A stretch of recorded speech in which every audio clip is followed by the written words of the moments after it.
Hi everyone. Thank you so much for being here. Thank you to the fair for having me, and thank you mainly to Joachim for inviting me to fill his Tandwasser time slot. I'm sure he'll regret that. I'm first of all, I'm so sorry. I really need to apologise for this ridiculous setup. You see, since I agreed to do this reading a few weeks ago, something's come up, and I finally had to confront the fact that I'm a pathological liar, and because of that, I've taken a vow of silence.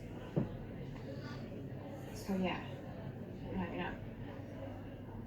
I will, in fact, not to rob you of the liveliness of the thing, be doing something rightly now, like I'll write a novel or a grocery list or something. Time will tell. But anyways, I'm sorry I can't be talking to you right now. Then again, if you think this is awkward for you, please know that I've had to record it, and now I have to listen to it again after I listened to it the first time, which I regret. Actually, I'm not going to listen to it again. I'll probably put on like 8 episodes of this podcast on it. So cool. Now, the reason I'm here in the first place is this book. I Dream of a Forest, but it's a process. And that's an anthology of visual poetry from 4 Nordic poets. So there's me, and then there's Morten Sandegård, who's a Danish prince, actually, who's got a thing for skulls. In fact, I still have his. I should probably send that back. Then there's Ragnhildur Johannes. She's an Icelandic shaman who reads fortunes in the entrails of books. Lovely lady. Good posture. And then there's Tommy Masturi. He's a Finnish doctor of vandalism.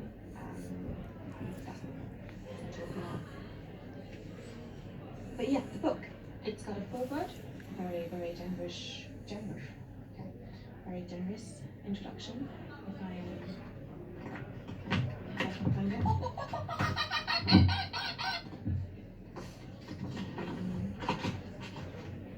Yeah. Mystery loves company, and here, unknowing of each other, we present to your eyes the talents of 4 poets concerned with what your eyes might see as well as read. They do not know each other, nor do they represent their nations, but they are neat and satisfactorily quoted, and the works that follow speak to each other like new friends are novels. Yeah. So, for my contribution to this book, I just need to explain this because it's kind of relevant for what I'm doing here, in a way, I think. Yeah.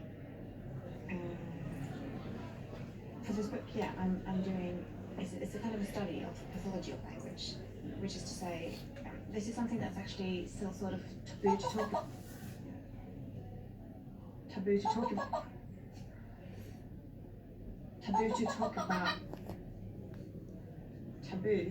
about the fact that language as an organism shares many traits with a compulsive disease or a parasite. And I don't mean that in a political, pseudo-sociological kind of way, like, say, I don't know, self-partnering, but as a vessel for meaning. As a vessel for meaning. As a vessel for meaning in and of itself. So I thought I'd read you my field notes by way of a poetry reading, if I can find them. Sorry. Right. Oh, where are already 5 minutes.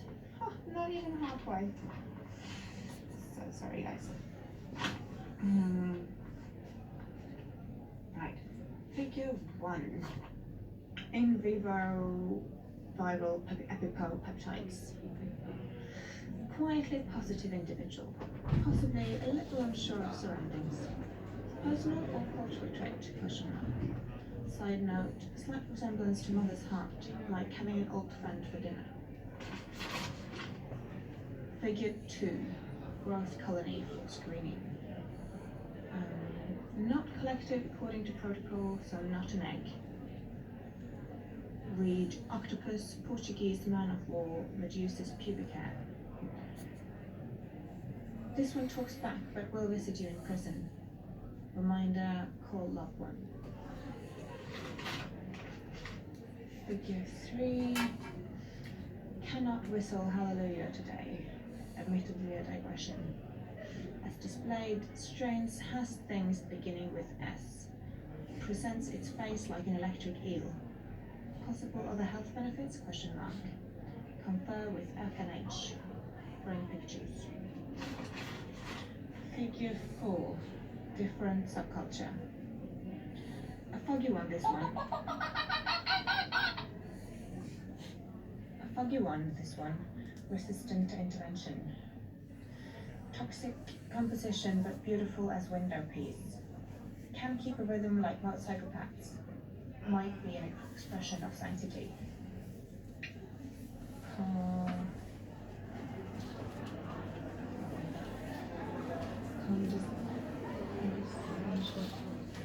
Condensation. 3 messages. Carves liquid out of air. Figure 5 and 6. Mutant strains, gram-positive and gram-negative. Specimens of distilled expressions.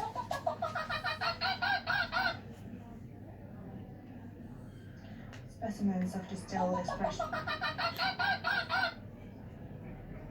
Specimens of distilled expression.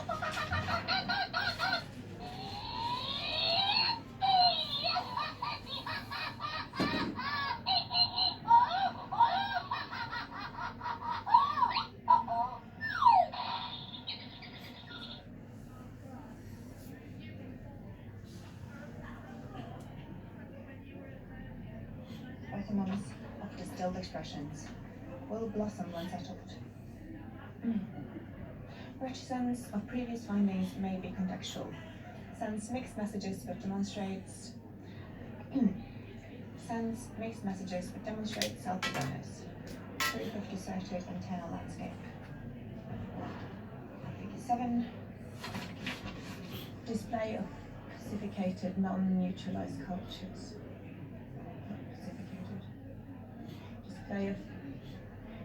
Display of purificated, non-neutralized cultures. Black dots that dance, either personal or cultural trait. If personal means reflective and cultural, a kick to the head when the person kicking falls over.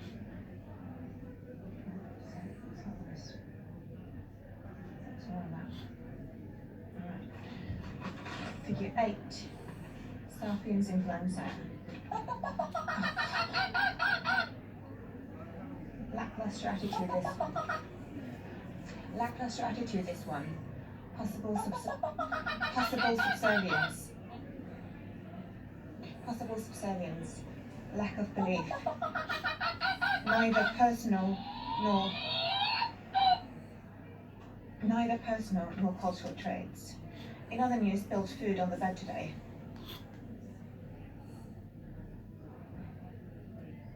Figure 9. Display of structures as functional properties. Individual displaying possible contamination but cheery outlook. Responses are erratic. Consider 4 spermoids like vagabonds. Must admit I would prefer if they made sense. Figure 10 to 12, series of interpretive screenings. Very stoic group of gene expressions. Biology as an excuse comes up. Does this play? Question mark. An eye fell out, dropped it in water. The other 2 smiles while decomposing. A headless pigeon on telephone wire is asleep. A headless person on the telephone is dead. Figure 13, inconclusive conjugating. It's just blank. Okay.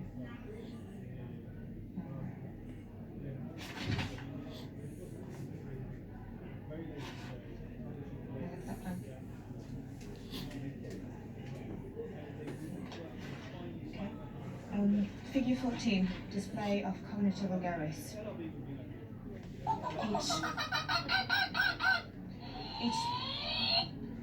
Each growth is the other.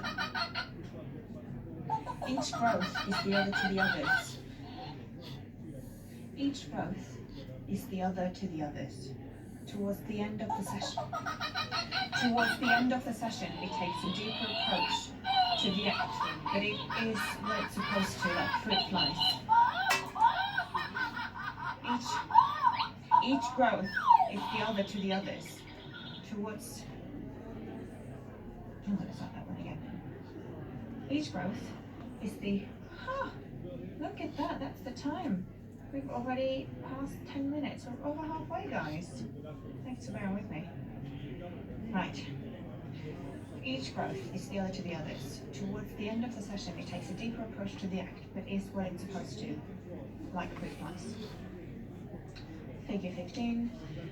Semantic culture with parasite. A piggyback ride, but a sinister one. Can't read that.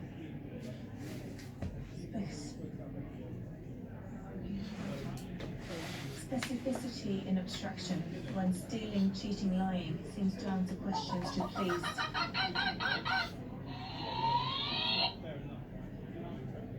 Seems to answer questions to please. These cannot be an end in themselves. These cannot be an end in themselves, but present. These cannot be an end in themselves, but present examples of incubation periods. Side note, match teeth to meat for future reference. Figure 16, secretion of human beta endorphin. Inconclusive findings. Based on produce from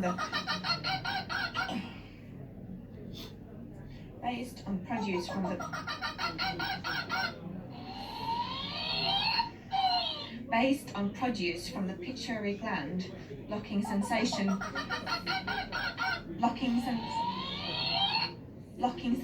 to pain.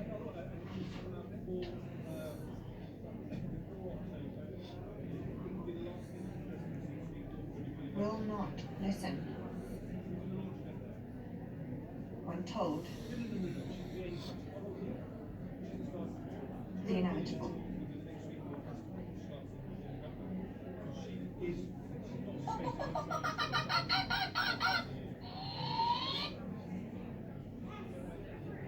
But madness needs not be all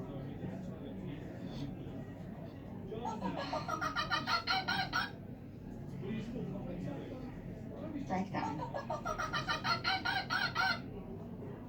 Will not listen when told the inevitable, but madness needs not be all breakdown.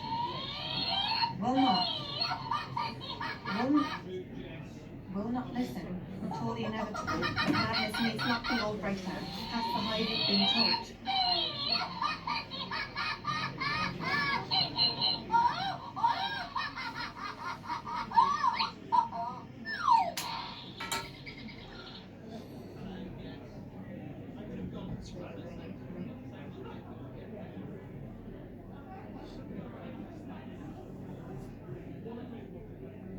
So I got the rest of the notes, but there's